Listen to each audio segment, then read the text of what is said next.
Misa Bharti Pataliputra seat से आगे की ओर रामकृपाल यादव पीछे चल रहे हैं। बड़ी खबर आपको दे दें, पटना साहिब से सटी हुई सीट है पाटलिपुत्र की, जहां से मीसा भारती तीसरी बार चुनावी मैदान में है। 2 बार वो चुनाव हार चुकी हैं, लेकिन बड़ी खबर यह है इस बार फिलहाल शुरुआती रुझानों में वो आगे की ओर बढ़ती हुई रामकृपाल यादव भारतीय जनता पार्टी के उम्मीदवार अभी पीछे की ओर चलते हुए दिखाई दे रहे हैं। सिवान से हिना शहाब पीछे चल रही हैं और ये आंकड़े आपको बताते चले 191 का अब तक रुझान निकलकर सामने आए हैं। 115 पर एनडीए, जिनमें 97 पर जा पहुंची है भारतीय जनता पार्टी।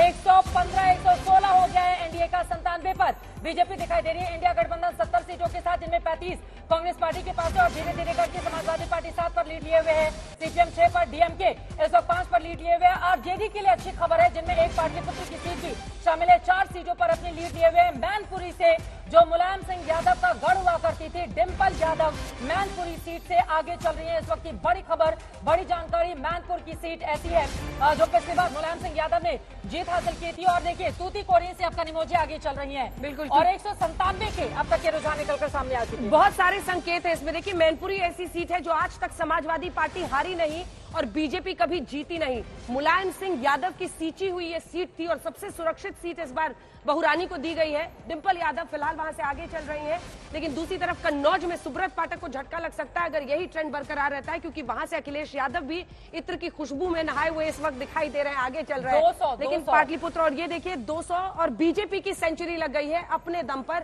अभी तक के रुझानों के मुताबिक 101 का आंकड़ा पहुंच चुकी है भारतीय जनता पार्टी। वहीं उनके गठबंधन के साथियों के नंबर्स भी आप देख रहे हैं और दूसरी तरफ हम कांग्रेस का आपको दिखा रहे हैं। 34 सीटों पर वो आगे चल रहे हैं। 121 का आंकड़ा एनडीए छूता हुआ दिखाई दे रहा है, जिसमें जेडीयू अभी बड़े साथी के तौर पर दिखाई दे रही है, लेकिन 6 सीटों पर आगे है। टीडीपी 5, टीडीपी पर भी नजर रखिएगा, क्योंकि हमारा ये जो एग्जिट पोल है वो इशारा कर रहा है कि 15 से 20 सीटें उनकी आ सकती है। टीडीपी देखिए प्रधान, आपको बता दें यूट्यूब पर 15 लाख से ज्यादा दर्शक आज तक इस वक्त देख रहे हैं और ये सिर्फ आपकी मुहर है, मुहर इस बात पर कि जो जमीन पर जाता है, जो लोगों के बीच जाता है, जो उनकी खबर दिखाता है, जो उनके मुद्दे उठाता है, जनता उन पर विश्वास करती है।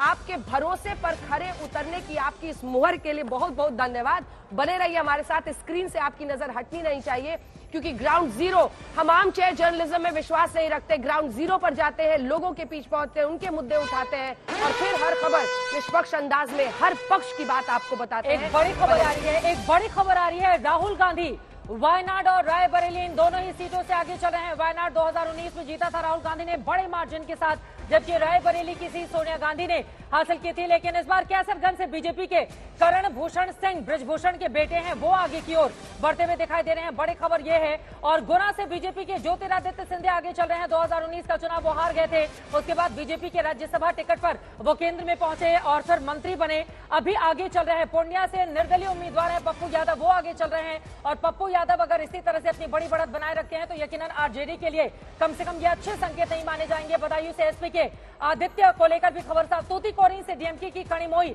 आगे इस वक्त बढ़ती हुई दिखाई दे रही है। अपने आप में बेहद महत्वपूर्ण है तमिलनाडु की 39 सीटों पर यह देखना कि डीएमके कितनी सीटों पर जीत हासिल करती है। 24 सीटें पिछली बार उसको मिली थी, 8 सीटों पर कांग्रेस पार्टी ने जीत हासिल की थी।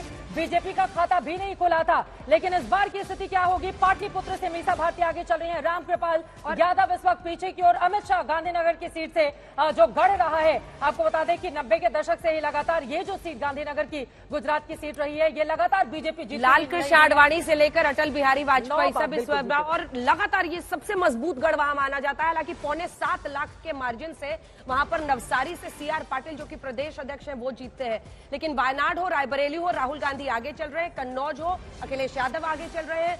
गृह मंत्री अमित शाह गांधीनगर से चल रहे हैं। तिरुवनंतपुरम से अब राजीव चंद्रशेखर आगे आ गए हैं और हमारा जो एग्जिट पोल था उसमें ऐसा इशारा था कि वहां पर राजीव चंद्रशेखर ज्यादा लोकप्रिय दिखाई दे रहे हैं। अभी 23 से आगे चल रहे हैं।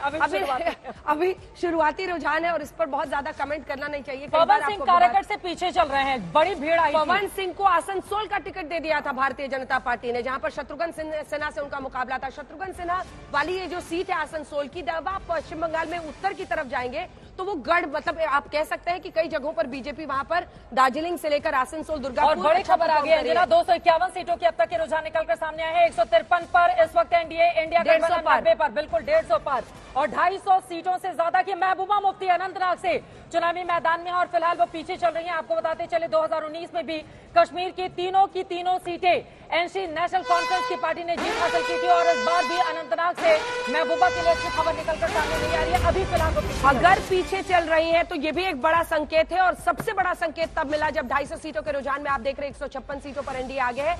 सबसे बड़ा संकेत तब मिला जब भारी तादाद में 1998 का रिकॉर्ड तोड़ते हुए वहां पर जनता ने वोट डालने के लिए भारी तादाद में बारामूला हो, अनंतनाग हो, जनता निकली। यानी भय का जो वातावरण एक जम्मू कश्मीर में रहता था, जो कट्टरपंथियों के दबाव में वहां पर वोटर नहीं निकलता था, उसको सबको धत्ता बताते हुए आज अनुच्छेद 370 लगने के बाद वहां पर वो भय का माहौल खत्म हुआ, वोटर बाहर निकला। और देखिए नवनीत राणा फिलहाल आगे चल रही है। बारामती की सीट पिछली बार निर्दलीय जीती थी और एनसीपी कांग्रेस के समर्थन से जीती थी। इस बार चुनावी मैदान में बीजेपी में शामिल होने के बाद, हनुमान चालीसा का पाठ जगह जगह करने के बाद वो चुनावी मैदान में है और वहां पर वो बारामती की सीट पर हैदराबाद में जाकर अमरावती की सीट, अमरावती, बारामती में तो वो भाभी ननद का मुकाबला है जहां पर सुनेत्रा पवार और सुप्रिया सुले आमने सामने हैं।